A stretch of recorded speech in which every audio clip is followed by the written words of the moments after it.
Assalamualaikum warahmatullahi wabarakatuh. Selamat datang di channel Kunci Hidup, tempat di mana Anda bisa mendapatkan bimbingan lengkap tentang berbagai tata cara ibadah dalam Islam.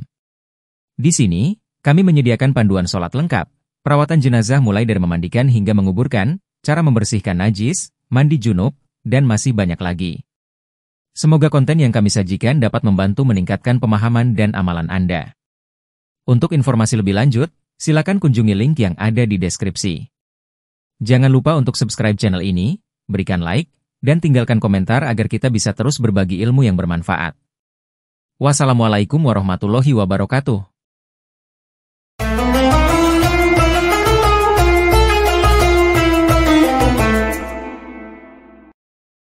Aturan shaf dalam sholat berjamaah. Assalamualaikum warahmatullahi wabarakatuh. Sahabat muslim hafizakumullah. Pada kesempatan ini kita akan membahas seputar aturan dalam shaf atau barisan sholat berjamaah. Dalam sholat berjamaah terdapat kesunahan-kesunahan dalam pengaturan shaf. Berikut ini aturan dalam shaf saat sholat berjamaah.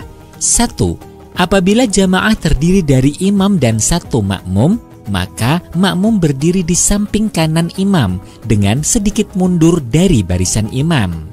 Hal ini berdasarkan hadis yang diriwayatkan oleh Ibnu Abbas radhiyallahu an. Bittu 'inda khalati Maimunah, faqama Rasulullah sallallahu alaihi wasallam yusalli faqumtu an yasarihi faj'alani an yaminihi. Artinya, saya menginap di rumah bibiku Maimunah. Rasulullah Shallallahu Alaihi Wasallam berdiri untuk melaksanakan sholat. Lalu aku berdiri di samping kirinya.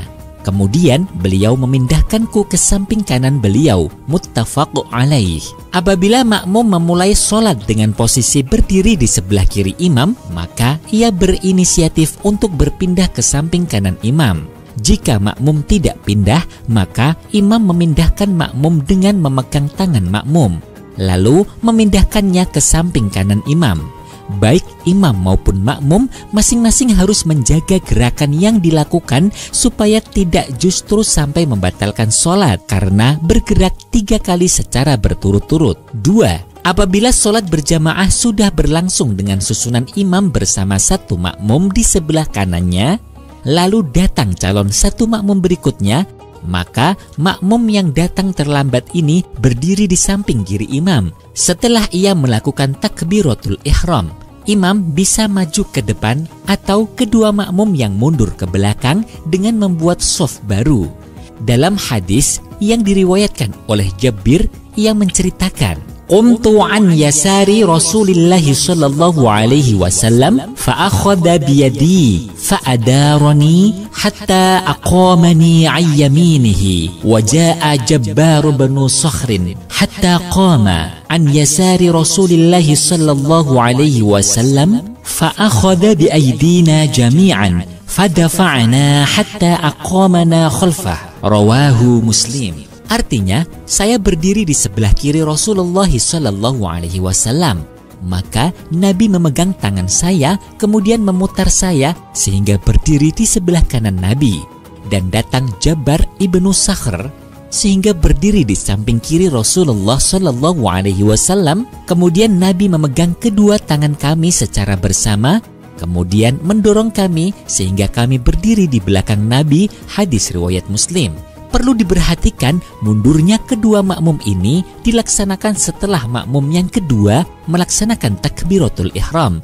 Apabila terdapat calon makmum yang akan bergabung mengikuti jamaah namun belum bertakbiratul ihram, makmum yang pertama masih pada posisi semula, yaitu berada di sebelah kanan imam. Sahabat muslim, pilihan antara imam yang maju atau makmum yang mundur pada sholat jamaah seperti ini perlu melihat lokasi yang paling memungkinkan.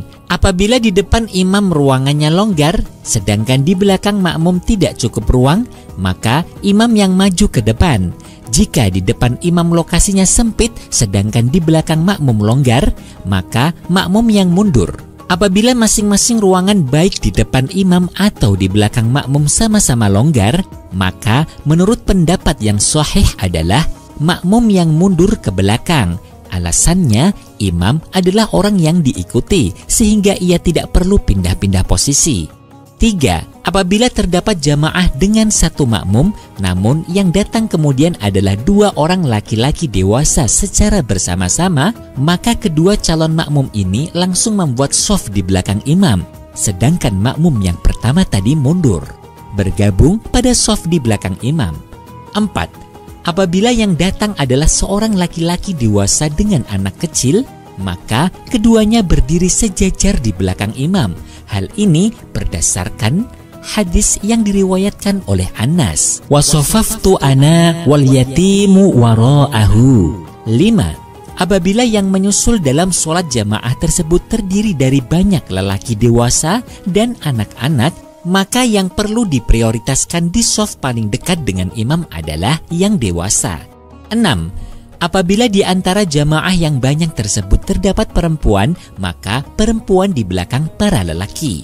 7. Apabila terdapat orang khuntha atau orang berkelamin ganda yang masing-masing masih berfungsi semua, maka urutan jamaahnya adalah: paling depan sendiri adalah kelompok laki-laki, belakangnya adalah kelompok anak-anak laki-laki, belakangnya lagi adalah khuntha, kelompok paling belakang adalah kelompok para wanita. Sahabat muslim hafizakumullah, menurut Imam Syafi'i rahimahullah dalam kitab menyatakan apabila makmum yang hanya satu orang berdiri di samping kiri imam atau di belakang imam, maka bagi keduanya terkena hukum makruh.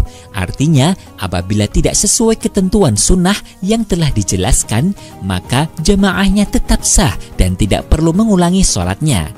Begitu pula apabila makmumnya 2 orang namun keduanya berdiri di samping kanan imam atau di kiri imam semua, atau ketentuan yang dijelaskan dalam aturan shaf tersebut tidak dipatuhi, maka semua sholatnya sah, namun hanya terkena hukum makruh saja. Nah, sahabat muslim hafizakumullah, demikian ini penjelasan tentang aturan shaf dalam sholat berjamaah. Semoga bermanfaat. Amin. Wallahu a'lam bishawab. Wassalamualaikum warahmatullahi wabarakatuh.